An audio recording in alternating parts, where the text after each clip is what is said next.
안녕하세요. 안녕하세요. 법대로 하는 변호사 맹조영. 마음대로 하는 의사 김광현입니다. 반갑습니다. 지난 편에는 학교 어떻게 지내는지 그런 얘기를 해봤었고, 이번에는 그래서 이어서 첫 직장이 어땠는지 그 얘기를 좀 해볼까 합니다. 이제 본교에서 그대로 올라가는 경우가 되게 많았어가지고 그렇게 막 아주 심각하게 고민을 하진 않았었던 것 같고요. 근데 전공의를 하는 거는 어쨌든 4년간 이제 내가 평생 할 어떤 세부 분야를 한번 정하는 거기도 하고, 그때는 되게 고민을 많이 했었던 것 같아요. 일단 임상을 하면 내과 아니면 정신과, 그리고 지원은 결국에 정신과로 했었는데 왜 관심이 있게 됐는지 이런 것들을 굉장히 솔직하게, 어떻게 보면 위험하게 적기도 했었던 것 같고, 그런 기억이 좀 있습니다. 이제 저 같은 경우는 로스쿨에서 보통 3학년 겨울, 3겨울이라고 하는데, 이때 민족의 대이동 같은 게 있어요.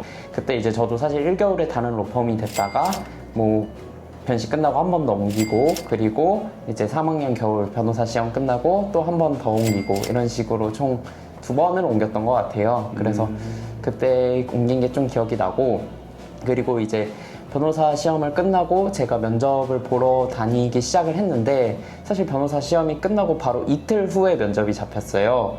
이틀 후에? 네네, 바로 이틀 후에 면접이 잡히다 보니까 이제 제가 제대로 준비를 못하고 가서 처음에 자기소개 해보라 그랬는데, 안녕하세요, 연세대학교 법학전문대학원 맹조영입니다. 그게 끝. 그리고 자기소개. 네네, 자기소개를 하는데 그렇게 그냥 끝낸 적이 있었고, 그리고 이제 마지막으로 하고 싶은 말이나 어떤 장단점 얘기라고 했을 때, 단점이 제가 생각을 안 해놓고 간 거예요. 그래서 아무 생각이 안 나니까 단점이 없습니다 이렇게 해가지고 거기서 한번 떨어졌던 기억이 나네요. 단점이 없습니다. 네네. 그래서 그 다음에는 제가 당연히 열심히 준비해서 세종으로 옮기는데 성공을 했었습니다.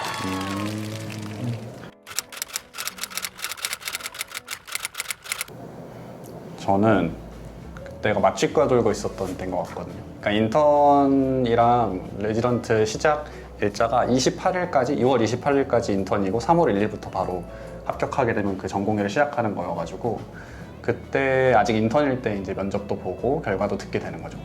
방에서 외래 보듯이 하고 있었어요. 이렇게 기록 까가지고 보면서, 그날 발표라는 건 알고 있었지만 이제 그 시간이 아직 안 돼가지고 하고 있었던 것 같고, 근데 그 전에 이제 미리 발표가 난 거죠. 저는 모르고 있다가 이제 중간에 톡방이 엄청 뭐가 쌓이기 시작하고, 그러고 저는 처음에 그 4년차 선배분들 중에서 한 분이 이제 연락을 먼저 주셨던 것 같아요. 그때 같이 일하게 됐다, 축하한다, 이거 확인해봐라.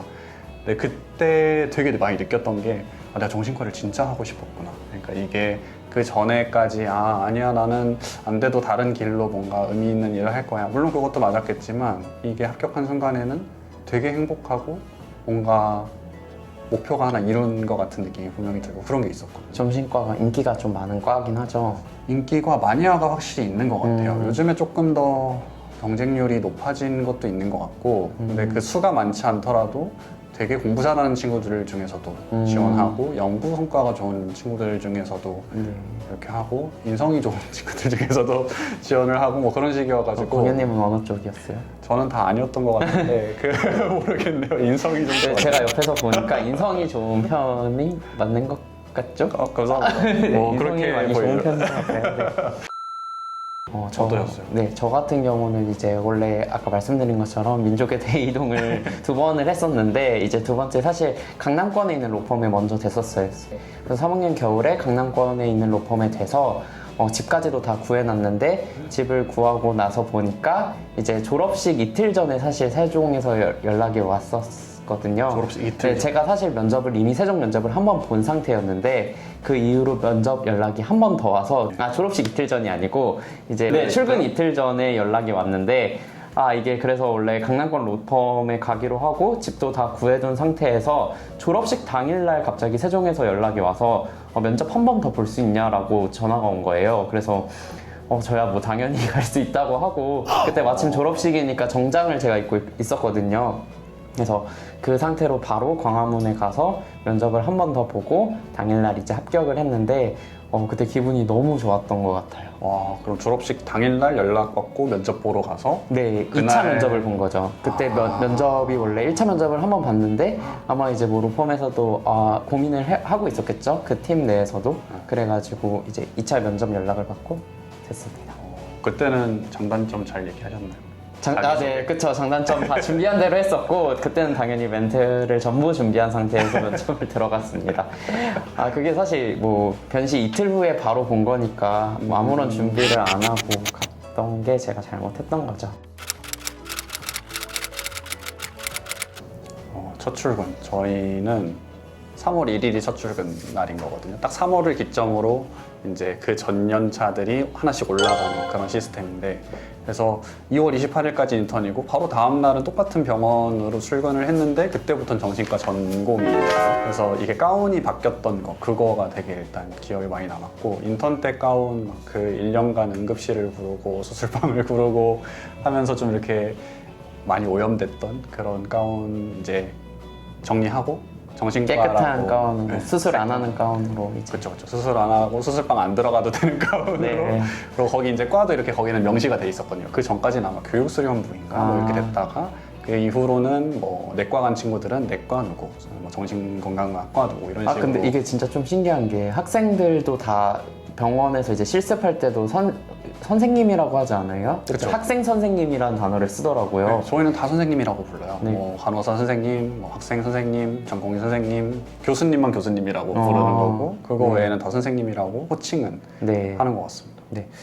저 같은 경우는 이제 첫날 사실 정장을 그동안은 학생이니까 잘 안 입고 다니다가 결국 변호사 생활을 하면은 정말 맨날 정장을 입어야 되거든요. 그래서 이제 정장도 사서 처음에 막 긴장돼서 갔던 게 기억에 많이 남고, 그리고 저희 로펌 같은 경우는 2주 동안 집체 교육 같은 게 있었어요. 그래서 신입들 교육하고 뭐 그런 거 다 배워요. 명함 주는 법부터 뭐 고객 만났을 때 매너, 그리고 뭐 문서 편집 어떻게 하는지, 뭐 서면 어떻게 제출하는지 이런 걸 다 배우는데, 이걸 2주 동안 하면서 이제 교육을 받고, 그리고 이제 첫날이니까 파트너 변호사님들이 이제 같은 팀 파트너 변호사님들이 밥을 사줬어요. 이제 광화문에 있는 포시즌스 보칼리노라는 이탈리안 식당 가서 같이 코스 요리 먹고, 엄청 좋은 거. 그리고 이제 뭐 변호사님이 이제 저희는 집 가려고 했죠. 당연히 가방을 들고 가려고 했는데 벌써 퇴근하시게요를 밤 9시 정도에 말씀을 하시더라고요. 밤 9시면 진작 퇴근해야 되는 시간이 근데 이제 아니니까. 로펌은 새벽 1시 뭐 이럴 때 퇴근도 많이 하니까 그게 뭐 약간 신입들 장난친 것 같은데, 그때는 이제 쫄아서 동기랑 같이 돌아갔던 기억에 남습니다.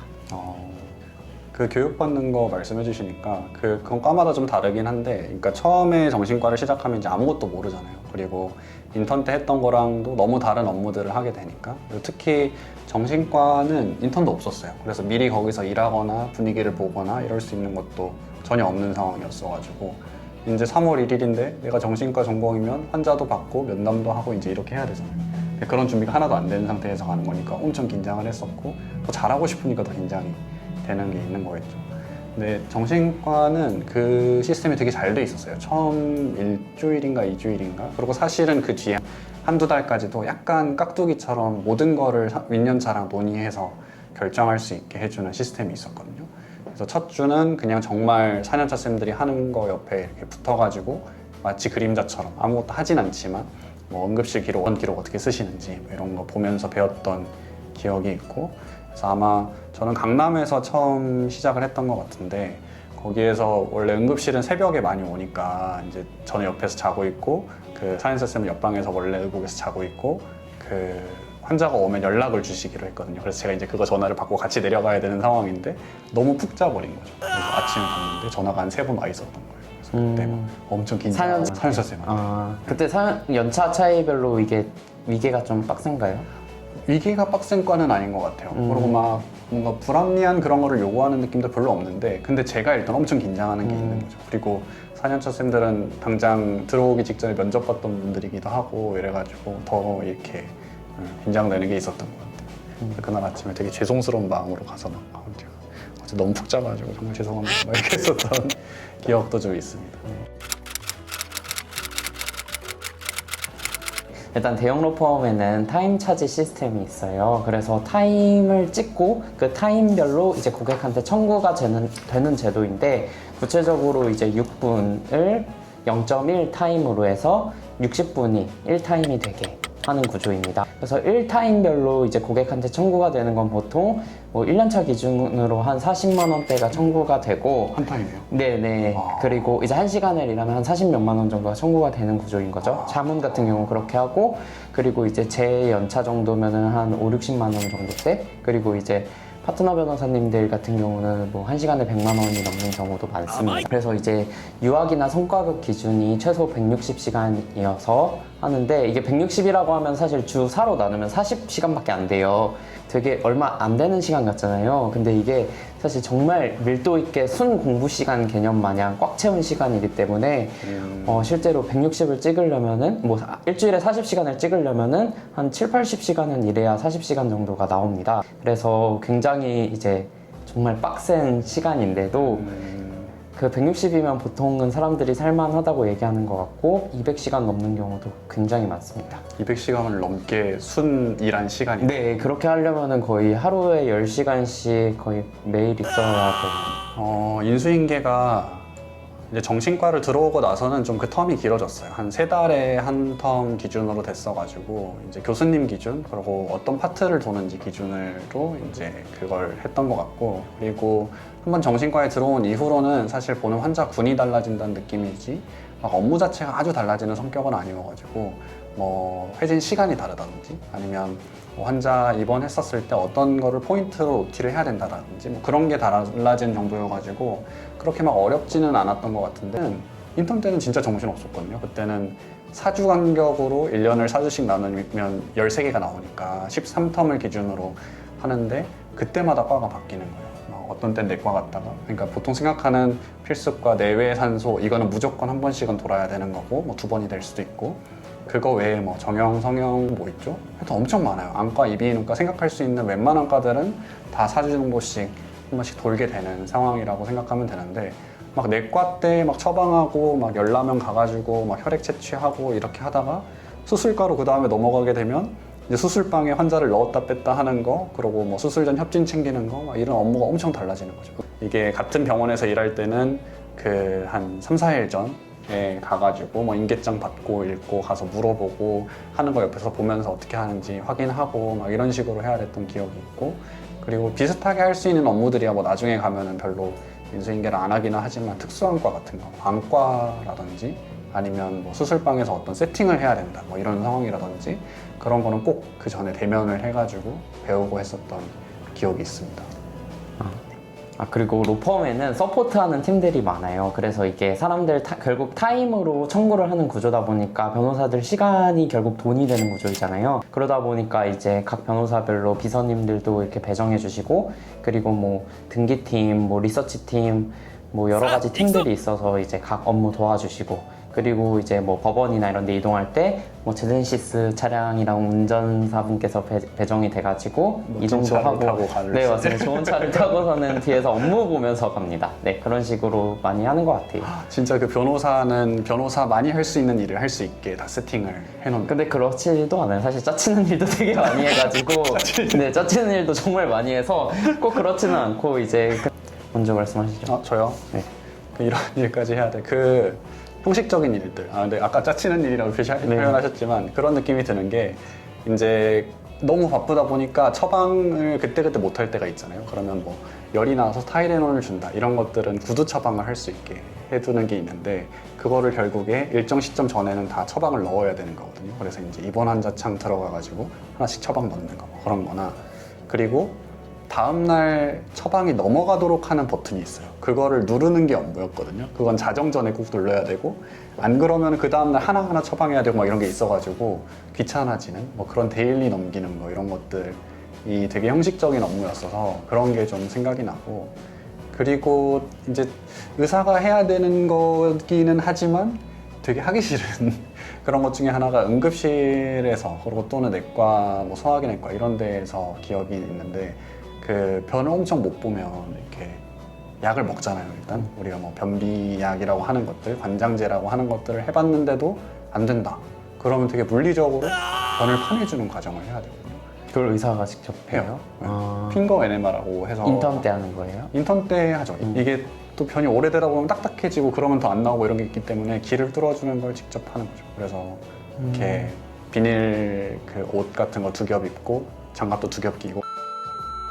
제가 2, 3년 차에는 저는 회사 분쟁 그룹에 있었거든요. 이게 송무하는 그룹인데 그 밑에 경영권 분쟁팀에서 제가 소속이 되어 있었습니다. 결국에 그 팀에서 하는 업무가 주주총회 업무를 굉장히 많이 하거든요. 그럼 제가 이제 주주총회장에 직접 파견이 되기도 하고, 그래서 주주총회장에서 막 소리도 지르고 이런 업무도 하기 해요. 그래서 그런 거가 제가 생각했을 때 아, 이런 것까지 하는구나 라는 업무였던 것 같습니다. 의장 뭐 이거 아닙니까? 그런 식으로 만들어야 되는 상황이 꽤 있었습니다. 변호사, 이제 로펌 생활 같은 경우는 사실 하루가 좀 늦게 시작해요. 그래서 보통 알람 시간을 9시에 맞추는 경우도 되게 많았는데, 이게 왜냐면 그 전에 새벽 2, 3시까지 일하는 경우도 많거든요. 그래서 아침 10시쯤에 이제 출근을 해서 뭐 업무 보고, 그리고 이제 점심을 먹고, 뭐 계속 업무 보고, 저녁을 먹고, 뭐 헬스도 중간에 잠깐 갔다 오기도 하고, 다시 업무 보고. 그래서 새벽 2, 3시쯤에 택시 타고 퇴근, 이런 식으로 많이 했던 것 같습니다. 업무가 하여튼 내가 하는 양까지만 다 할 수 있으면 되는 그런 건가 봐요. 맞아요. 근데 이제 사실 바쁘면은 뭐 밥도 결국 샌드위치 이런 걸로 그냥 사무실에서 먹거나 거르는 경우도 되게 많죠. 병원에서는 인턴 때는 보통은 한 7시 시작이라고 생각했던 것 같아요. 물론 과마다 달라가지고 막 심장내과 이런 데는 이렇게 거의 모든 사람들의 심전도를 매일매일 체크를 할 거 아니에요. 가장 중요한 어떤 부분이니까. 근데 그거를 이제 전병동에 있는 사람들 걸 다 찍어야 되기 때문에 4시 반부터 일어나가지고 그거를 돌기 시작했던 기억이 있거든요. 왜냐면 교수님 회진이 7시 시작인데 그 전에 올라가 있어야 되니까. 하여튼 과마다 다르지만 보통은 7시쯤 시작해서 한 5시, 6시 일들을 했었던 것 같고, 시작하는 거는 회진으로 시작을 하는 것 같고요. 그래서 입원 환자가 있으면 어떤지, 그 사이에 뭐 변화는 있는지, 약 바꿀 게 있는지 뭐 그 이런 회진이 거를. 교수님 뒤에서 다들 이렇게 따라다니면서 그 그쵸. 드라마에서 되게 멋있어 보이긴 해요. 그렇죠, 그렇죠. 네. 거기에서 이제 교수님 딱 계시고 네. 뒤에 담당 전공의가 이렇게 맞아요. 피곤한 얼굴로.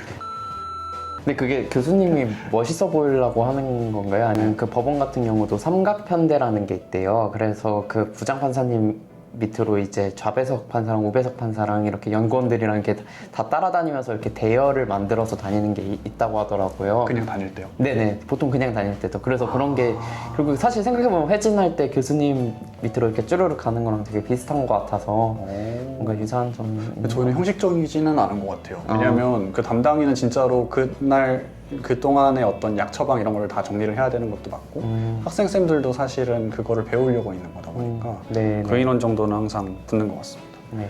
그리고 이제 전공의가 된 이후로는 이제 훨씬 더 규칙적으로 되게 되는데, 뭐 약간 1학기, 2학기처럼 액티비티라고 하거든요. 뭐 발표하고, 환자 토론 발표, 뭐 진단 발표, 뭐 정신 역동 발표, 막 이런 것들이 있는데, 그거를 하는 때는 뭐 7시 반쯤부터 그게 시작해서 1시간 동안 하고, 그 뒤에 회진 돌고, 이제 그러면 액티비티 전에 자기 담당 환자 이렇게 파악하고 뭐 이런 식으로 해야 됐던 것 같고, 그리고 연차별로 좀 메인으로 하는 것들이 좀 달라요.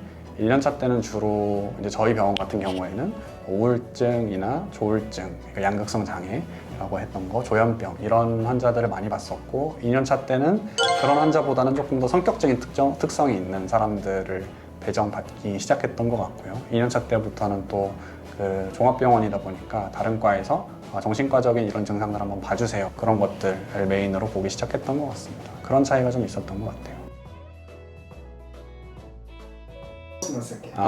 서로 그냥 쳐다보고 그냥 대화를 하는 것처럼 하는 게 나을 것 같아요. 그게 좀 더 잘. 법대로 마음대로. 여기는 맞아. 여기는 법대로 마음대로. 시작. 여기는